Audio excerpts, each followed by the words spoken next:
Scott Roeder, the guy who was the abortion doctor killer, right?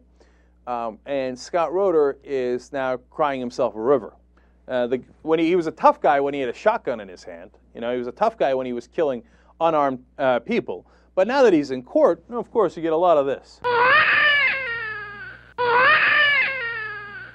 And so he's filed a petition saying, I need to be released.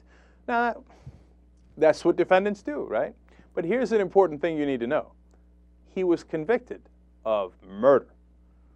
And so he says, no, keeping me in jail while I'm doing my appeal burdens my presumption of innocence. And so I need to be released. They're being unfair to me. Well, you know what else burdens your presumption of innocence? Being convicted. That kind of burdens it. You were convicted of murder and sent away. You don't even have the possibility of parole for 50 years. No, we're not going to let you go. You don't have the presumption of innocence anymore. Now, look, are you allowed to do your appeal? Of course you are. No matter how loathsome I find you, I'm not a Republican or a conservative. I believe in the American justice system, and the American justice system is what convicted this killer in the first place. We didn't need to send him down to Guantanamo Bay. We did the job right here. But also as part of that system, if you're convicted of murder, here's where you stay, in jail, while you're doing your appeal. You don't get released. And he says, oh no, the judge is being unfair to me, boo-hoo.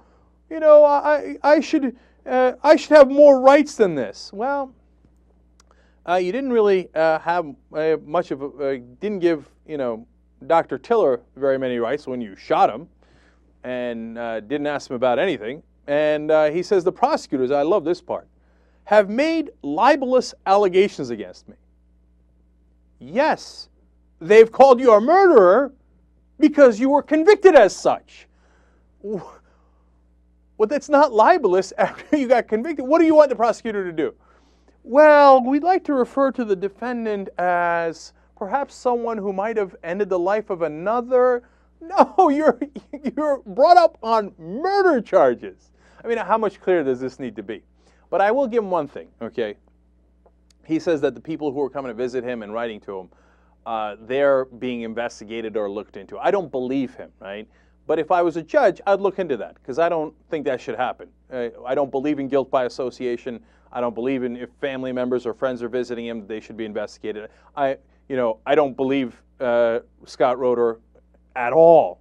But if I was a judge, just to cover our bases, I would say make sure that that's not happening because I don't care who it is. You shouldn't do that because it's not about Scott Roeder. In that case, it's about the people that are coming to see him or write to him. That's totally different. But when it comes to Scott Roeder, you can cry me a river, but you're going to have to do it in jail for at least the next 50 years.